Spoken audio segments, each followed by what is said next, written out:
श्रोतहो नमस्कार. आरोग्य मंत्र या कार्यक्रमामध्ये मी दिनेश प्रसाद माकरिया आपलं सर्वांचं स्वागत करतो. श्रोतहो, आपलं दैनंदिन जीवन खूप धकाधकीचं धावपळीचं झालेलं आहे. लाईफस्टाईल जीवन पद्धती टिकवण्याच्या स्पर्धेमध्ये बऱ्याचदा आपलं सर्वांचं स्वतःच्या आरोग्याकडे त्याच्या छोट्या मोठ्या तक्रारींकडे दुर्लक्ष होत जातं आणि हे झालेलं दुर्लक्ष पुढे मोठ्या समस्येच्या रूपात, मोठ्या विकारांच्या रूपात आपणास भेडसावतं. तसं बघायला गेलं तर निसर्गाची अनमोल देणगी म्हणजे मानवी शरीर. इतर अनेक प्राण्यांमध्ये शारीरिकदृष्ट्या दुर्बल तरी बुद्धीच्या बळावर मर्दुमकी गाजवणारा जीव म्हणजे माणूस. माणसाच्या बुद्धीला पुष्ट करणारी इंद्रिय ती ज्ञानेंद्रिय, ज्यामध्ये कान आणि नाक यांचं मोलाचं योगदान आहे. सोबतच प्राणवायू घेण्यासाठी आपणास श्वसनेंद्रिय म्हणजेच नाकाची मदत होते. नाकात असलेली छोटी छोटी केस हे विविध हानिकारक घटकांपासून आपल्या शरीराचं रक्षण करतात. कान, नाक, घसा बघायला गेलं तर सामान्य असे वाटणारे हे अवयव, परंतु माणसाला त्यापासून होणारे जे विकार आहेत, सर्दी पडशापासून तर कॅन्सर पर्यंत, हे उद्भवले की मग त्यांचं महत्व माणसाला खचितच पटतं. कोविड या आजाराने नाक आणि घसा या दोन अवयवांचं महत्व तर आपणास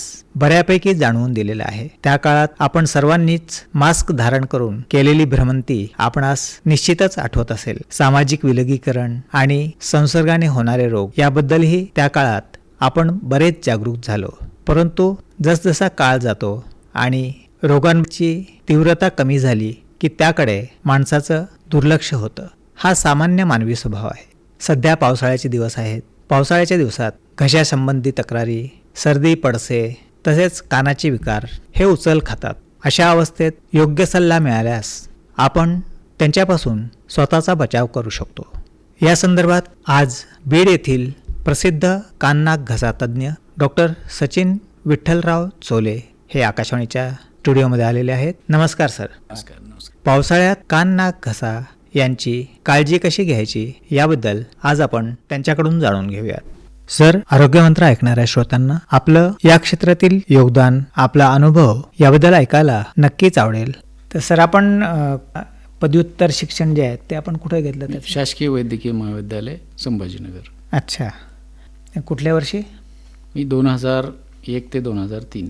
अच्छा.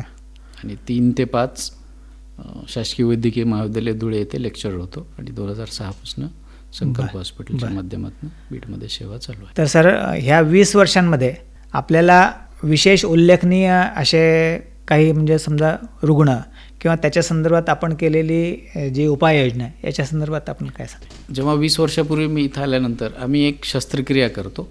जे आपल्या डोळ्याचे अश्रू असतात ते एका नळीद्वारे, एक शॅक असते लॅक्रिमल शॅक, आणि ती नाकात ड्रेन होते. म्हणजे नॉर्मली आपल्याला डोळ्याला पाणी येत नाही.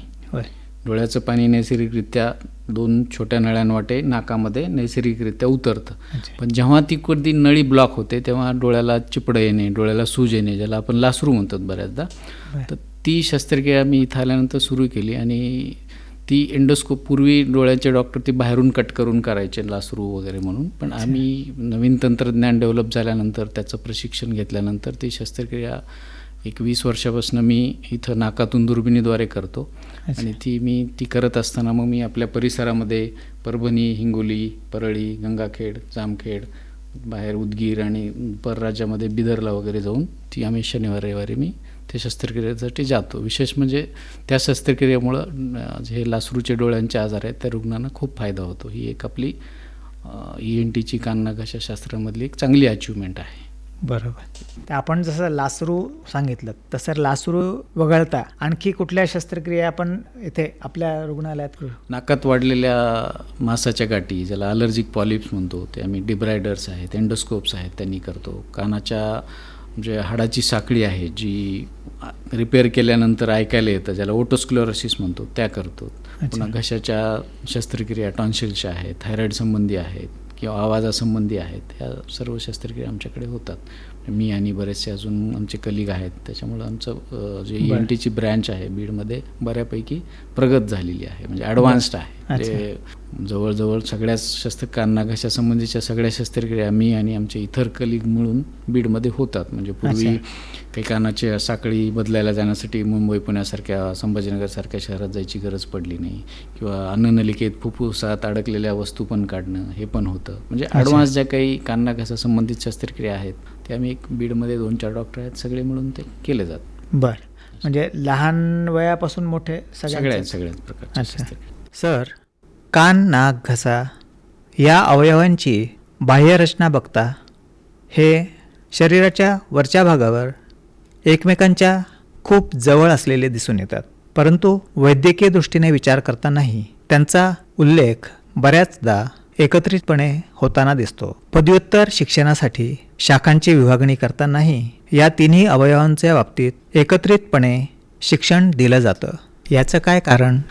ते ज्याला आम्ही रेस्पिरेटरी इपिथेलियम म्हणतो. नाक घसा संबंधित एकमेकाच्या जे काही लिंक्ड आहेत. समजा नाकातून कानात जी नळी आहे, इस्चिन ट्यूब आहे, त्याच्यानंतर हे जे काही नाकातनं पाठीमागं कोयना आणि घशामध्ये जे भाग उघडला जातो, हे एकमेकाचं जे त्यांचं लायनिंग इपिथेलियम आहे किंवा आतली रचना ही सेम असते. आणि एकाचा त्रास झाला की तो काही काळानंतर म्हणा किंवा तो सबसिक्वेंटली दुसऱ्या अवयवाला त्रास देतो. म्हणून ते संसर्ग दुसरीकडे पोहोचू शकतो. म्हणून तो एकत्रित तिन्ही अवयव असे पकडले जातात. म्हणजे आपल्या ज्ञानेंद्रियापैकी म्हणा किंवा पंचेंद्रियापैकी ते महत्त्वाची अवयव आहेत. होय होय, म्हणजे ते तिन्ही अवयव त्यांचा अभ्यास एकत्रितपणे केला जातो. पोस्ट ग्रॅज्युएशनच्या वेळेस MBBSच्या नंतर जे पोस्ट ग्रॅज्युएशन होतं, MS, DNB ह्याच्यामध्ये तो एकत्रित अभ्यासक्रम 3 वर्षाचा असतो पोस्ट ग्रॅज्युएशन.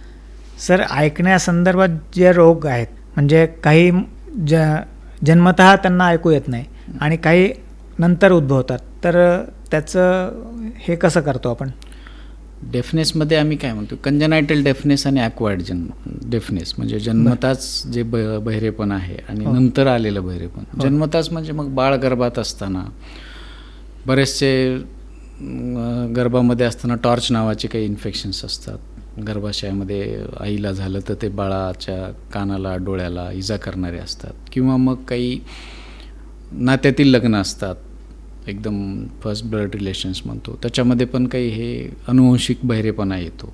तर ते अनुवंशिक बहिरेपणाला पूर्वी फार काही करता येत नव्हतं, पण आजकाल कॉक्लिअर इम्प्लांट्स नावाच्या सर्जरी आहेत, हिअरिंग एड्स आहेत, त्याच्यामुळं पण सुधारणा खूप झालेली आहे. आणि ॲक्वायर्ड डेफनेसमध्ये म्हणजे नंतर जे आलेलं बहिरेपण आहे त्याच्यामध्ये समजा ऑक्युपेशनल हजार्ड्स पण बऱ्यापैकी असतात. ज्या लोकांना ज्यांचं प्रोफेशन आहे किंवा व्यवसाय आहे, जे की मोठ्या आवाजासमोर काम करावं लागतं, त्यांच्या नस खराब होतात. किंवा मग काही आजार आहेत कान फुटण्याचे, जसं की आपली ओटायटिस मीडिया आहे, हाडाची साखळी खराब झालेली आहे, हाड सडलेलं आहे, त्याच्यामध्ये पण ऐकण्याची शक्ती कमी होते. म्हणजे हे जे अक्वायर्ड डेफनेस आहेत, कान फुटल्यानंतर, हाडाची साखळी खराब झाल्यानंतर किंवा काही मार लागल्यानंतर, हे दुरुस्त करण्यासारखे असतात.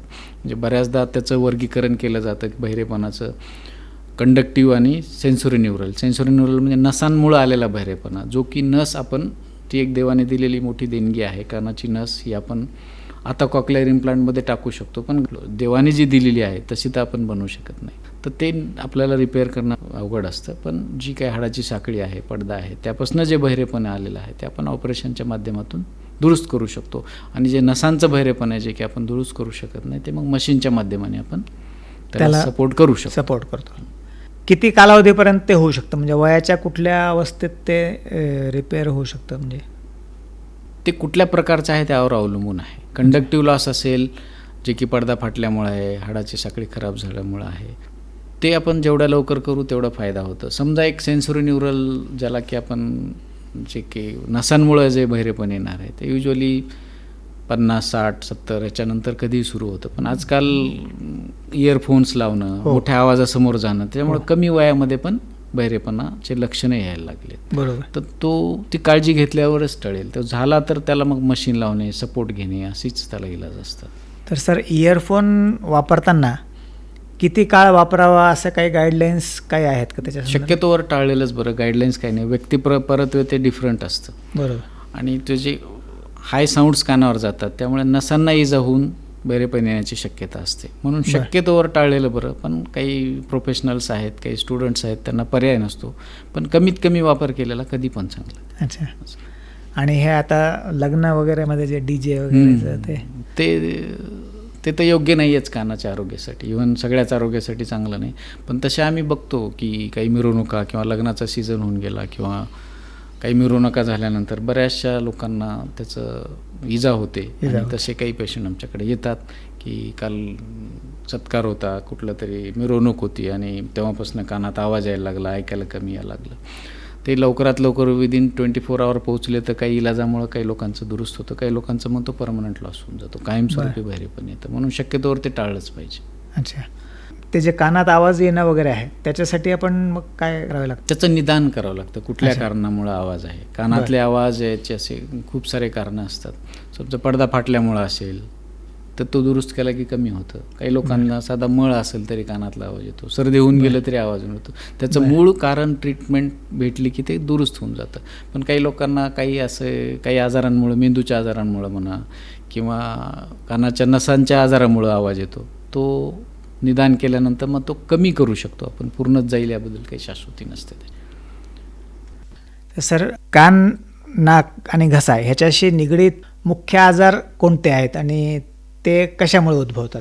कान संबंधित मुख्य आजार बऱ्याच लहान लेकरांना सर्दी खोकल्याचे आजार होणं, टॉन्सिलचे इन्फेक्शन्स होणं किंवा खूप दिवस सर्दी खोकला राहिल्यानंतर कान फुटणं, हे असे आजार आढळून येतात बऱ्यापैकी. कानाच्या पडद्याला छिद्र असणं, कानात इन्फेक्शन होणं आणि अशा काळामध्ये थोडंसं बुरशीजन्य आजार असतात. कानात बुरशी होते, कुणी तेल टाकतं दुखलं म्हणून. सर्दी पडसा खूप दिवस राहिल्यानंतर सर्दी पडशाचे इन्फेक्शन आपण खूप दिवस अंगावर काढलं तर एक कानाच्या संबंधित आजार व्हायला सुरू होतात, ज्याला आम्ही ओटायटिस मीडिया म्हणतो.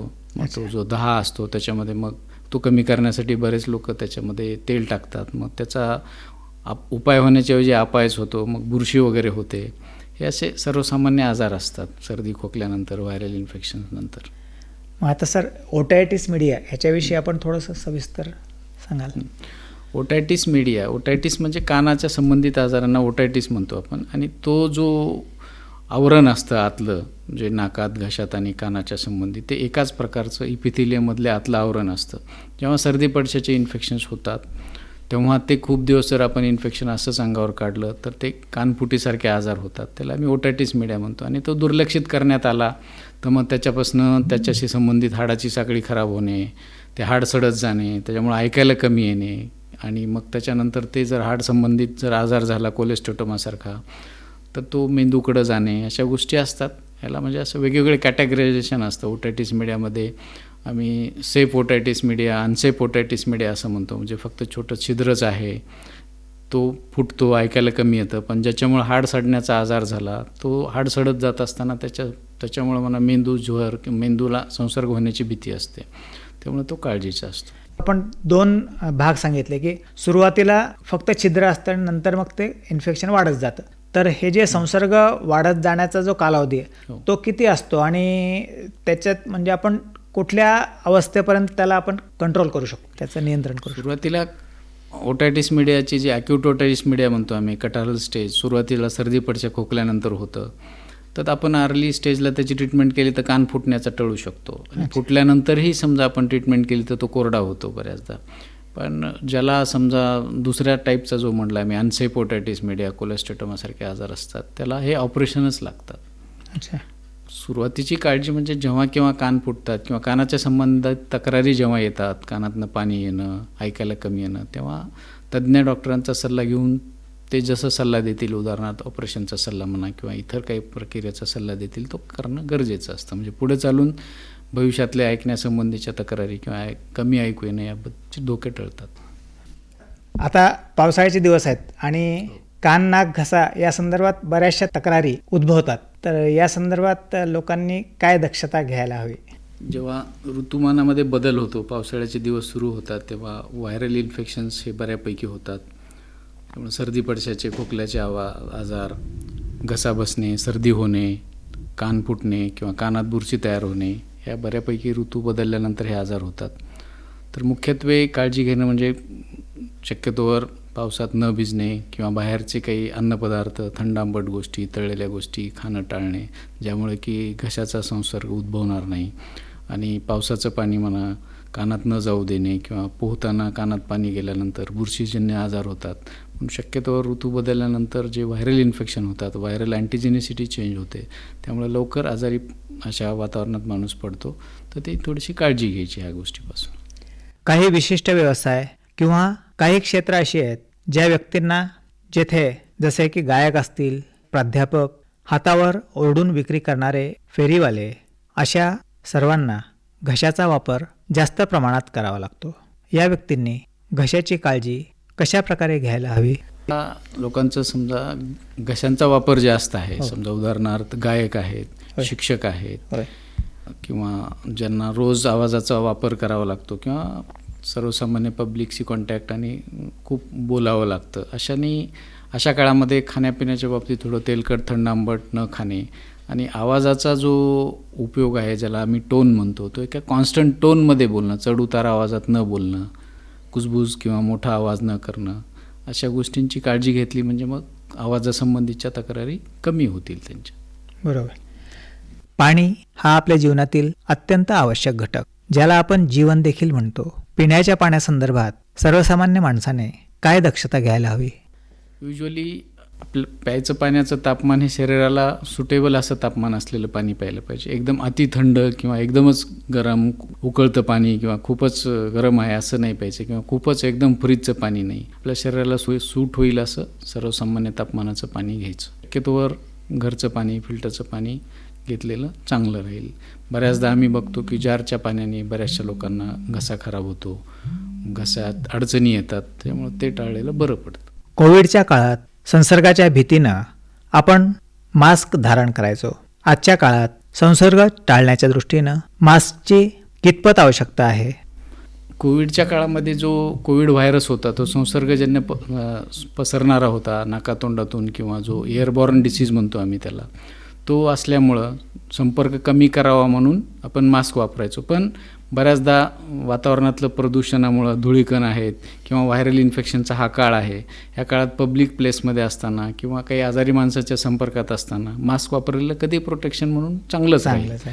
म्हणजे ज्याची प्रतिकारशक्ती कमी आहे किंवा ज्याला लवकर व्हायरल इन्फेक्शन्स होतात किंवा गर्दीच्या ठिकाणी म्हणा किंवा अशा ठिकाणी थोडं वापरलेलं कधी पण चांगलं राहील. ते लहान मुलांना कान नाक घशासंदर्भात जास्त सेन्सिटिव्ह असतात ते, तर त्यांच्या संदर्भात कुठले आजार असतात आणि काय काय करायला हवं? बऱ्याचदा लहान मुलांमध्ये हे जे संसर्गजन्य आजार आहेत, त्यात जे इम्युनायझेशन म्हणतो आपण, लसीकरण आहे, त्याच्याने बऱ्याचपैकी कमी झालेले आहेत. पण प्रतिकारशक्ती कमी असल्यानंतर त्यांना सर्दी पडशाचे आजार, टॉन्सिल्स आहेत किंवा नाकाच्या पाठीमागं ज्या ॲडिनॉइड्सच्या गाठी आहेत त्या वाढलेल्या असतात. आणि लहान बाळांमध्ये शक्यतोवरती जी इस्चन ट्यूब म्हणतो आम्ही, तिचा आकार सरळ असतो, म्हणजे त्याची जी रचना असते त्याच्यानुसार बऱ्याच लवकर कानाचे इन्फेक्शन, सर्दी खोकल्यानंतर बसण्याची शक्यता असते. पण आपण थोडी काळजी घेतली तर ते टाळले जातात. आता तर लसीकरणामुळं बरेचसे जे पूर्वी गटसर्पसारखे आजार व्हायचे, डिप्थेरियासारखे, हे भरपूर त्या आजारामुळं म्हणजे इम्युनायझेशनमुळं ते कमी होऊन गेले. आता हे टॉन्सिलायटिस आपण हे जे सांगितलं, तर ह्याची लक्षणं काय आहेत? आणि युजली टॉन्सिल्स म्हणजे हे आम्ही घशाचे द्वारपाल ज्याला म्हणतो आम्ही, जे are watchmans for the throat, तर ते काय असतात की ते प्रोटेक्टिव्ह लिम्फ नोड्स असतात वयाच्या 1-6 वर्षापर्यंत. इम्युनिटीसाठी लहान बाळांना कामी असतात ते. पण जेव्हा ते खूप त्रास देतात त्यांना खायला प्यायला, श्वास घ्यायला, घोरतात काही लेकरं तोंड उघडं ठेवून, त्याला आम्ही ॲडिनॉइड फेसिस म्हणतो, त्या नाकाच्या पाठीमागच्या गाठीला पण त्यावेळेस सूज असते. तर ते सतत इन्फेक्शन करत असतील तर मग ते इन्फेक्शन्स हे आपल्या वातावरणातले बदल, खाण्यापिण्यातले बदल यामुळे होतात. मग शक्यतोवर 5-6 वर्षानंतर जर हा आजार त्यांना चालूच राहिला तर मग आपण त्याच्या सर्जरी वगैरे सारख्या ट्रीटमेंट करतो त्याच्या. आणि गालफुगी जे म्हणतात ते वेगळं असतं? तो मम्स असतं, मम्स गालफुगी म्हणतो त्याला, मम्स. आता युजली त्याचं प्रमाण मिझल, मम्स, रुबेला म्हणून जे लसीकरणामध्ये डोस येतात ते भेटले जातात बाळांना. त्याच्यामुळं जरी झालं तर त्याच्यापासून जे पूर्वी काही प्रॉब्लेम्स तयार व्हायचे, मम्स एन्केफलायटिस किंवा मम्स ऑर्कायटिस विशेषतः मुलांमध्ये, तर ते आता आजकाल त्याचं कॉम्प्लिकेशनचं प्रमाण कमी झालं ह्या डोसेस, नगण्य झालं. नगण्य झालं. म्हणजे हे जे संसर्गजन्य रोग असायचे कान घशा संबंधित बरेचसे, हे लसीकरणामुळे बऱ्यापैकी कमी झालेले आहे. आणि तशी मग काळजी पालक घेतातच, बाहेरचं खाणं म्हणा किंवा थोडं पोल्युशन म्हणा, हे सगळं कमी झाल्यामुळे पण या गोष्टी कमी झाल्या. आणि नाकाचं संरक्षण हे कसं करायला हवं? अति जे काही आपण वातावरणातले बदल म्हणतो, सडन थंडीत जाणं, सडन गरमीत जाणं किंवा एअर ब्लास्ट लागणं. समजा बऱ्याचदा आपण संरक्षण म्हणजे काही मार लागल्यानंतर काही लोकांच्या नाकातनं रक्त येतं, किंवा मग वातावरणात बदल झाले की घोणाळा फुटला म्हणतो आपण त्याला, आम्ही इपिस्टॅक्सिस म्हणतो. समजा सडन तुम्ही उन्हाळ्यामध्ये एकदम गार हवेच्या समोर गेलात किंवा एकदम गरम हवेचे ब्लास्ट तुमच्या नाकाला लागले तर तिथल्या नाजूक रक्तवाहिन्याला इजा होते आणि रक्तस्राव होतो. म्हणून अचानक वातावरणातले बदलला फेस करणं टाळणं, शक्य नसेल तर थोडं मास्क वापरणं, अशा गोष्टीची काळजी घ्यावी लागते. आणि बऱ्याचदा ॲक्सिडेंट्समध्ये ट्रोमामध्ये चेहऱ्याच्या हाडांना मार लागतो. हेल्मेटने वगैरे ते प्रोटेक्शन मिळू शकतं. आता ज्या लोकांना वारंवार सर्दी होते तर त्याची काय कारणं असतात? वारंवार सर्दी होण्याचं महत्त्वाचं कारण एक ॲलर्जी आहे. ॲलर्जिक रायनायटिस म्हणतो आम्ही. अच्छा. ते एक मुख्यत्व कारण आहे. आणि मग नाकातील काही हाड वाढण्याचे दोष असतील किंवा मांसाच्या गाठी वाढलेल्या असतील, हे बाकीचे कारण आहेत. पण ॲलर्जिक रायनायटिस ही बऱ्यापैकी आजकाल कॉमन गोष्ट झालेली आहे. इन्फ्लुएन्झा हा सुद्धा व्हायरल डिसीज आहे. व्हायरल आहे. इन्फ्लुएन्झा म्हणजे एक सर्दी पडसाचा जो व्हायरस आहे, influenza virus, common flu cold म्हणतो तशा प्रकारे ते इन्फ्लुएन्झाचं इन्फेक्शन असतं. अच्छा. तर त्याचं आपण कशा प्रकारे नियंत्रण करतो? हे व्हायरल डिसीज सेल्फ लिमिटिंग असतात. अच्छा. आणि त्याला सपोर्टिव्ह ट्रीटमेंट भेटली की पेशंट त्यातनं रिकवर होतो. म्हणजे आपली सेल्फ इम्युनिटी हे इन्फ्लुएन्झा कमी करते. आणि किंवा मग लहान बाळांमध्ये इन्फ्लुएन्झाचे वॅक्सिन पण आहेत आता. अच्छा. इव्हन ज्यांना ॲलर्जिक रायनायटिस आहे, अस्थमा आहे, असे मोठे माणसं पण त्याचं इम्युनायझेशन घेऊ शकतात. इयरली म्हणा वगैरे असं ते तज्ज्ञाच्या सल्ल्यानुसार आपण घेतल्यानंतर त्याची सिव्हिरिटी कमी होते. बरं. कारण हे जे व्हायरसेस आहेत हे कधी त्यांची अँटीजेनिसिटी चेंज होत जाते, त्याच्यामुळं ते होत राहतं. पण इम्युनाइज असल्यामुळं त्याच्यापासून होणारे जे कॉम्प्लिकेशन्स आहेत किंवा त्याची सिव्हिरिटी आहे ही कमी केली जाते. बरं.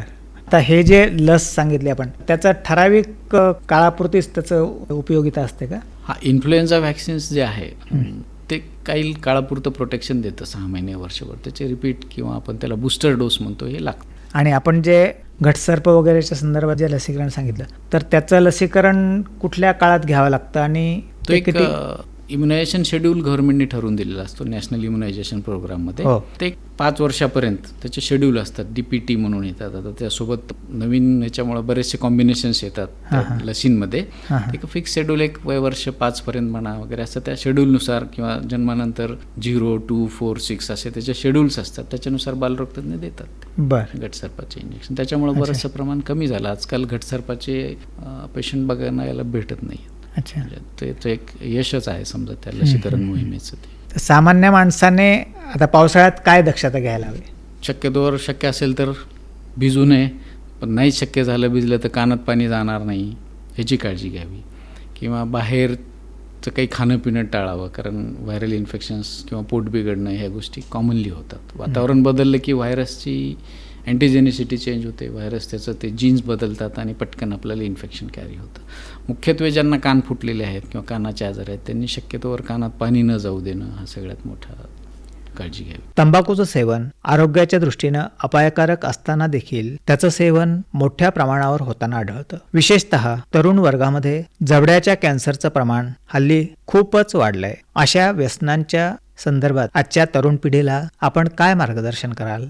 आता पान, सुपारी, गुटखा, तंबाखू, मिसरी ह्या जे किंवा दारू ह्या गोष्टी ठीक आहे, बंदी मिळणं नाही मिळणं तो भाग, त्याच्यावर आपण चर्चा न करता प्रत्येकाने त्या गोष्टीच्या आहारी जाऊ नये किंवा व्यसनाधीनता करू नये हे माझं पहिल्यात महत्त्वाचं म्हणजे सांगणं आहे सगळ्यांना. आम्ही बघतो की खूप तरुण पिढी आजकाल तंबाखू, पान, सुपारी, गुटखा, दारू ह्या व्यसनामुळं पूर्वी कॅन्सरचं प्रमाण, कान नाकाच्या संबंधितचं प्रमाण खूप कमी होतं, पण आता ते प्रमाण वाढलेलं दिसतं आणि ते तरुण पिढीमध्ये जास्त आहे. पूर्वी आम्ही जेव्हा बघायचो 15-20 वर्षापूर्वी की बाबा कान नाकाच्या संबंधित आजार 60-65 वर्षी 70व्या वर्षी व्हायचं, पण आता आम्ही 20-25 वर्षाचे 30 वर्षाचे मुलं बघतो ज्यांना पुडीची सवय आहे, गुटख्याची सवय आहे. मग त्यांना जिभेचे कॅन्सर, तोंडातले कॅन्सर, घशाचे कॅन्सर हे खूप व्हायला लागले. त्याच्यामुळं व्यसनाधीनता न करणे, त्या वाटेला न जाणे हाच त्याच्यावरचा चांगला इलाज आहे.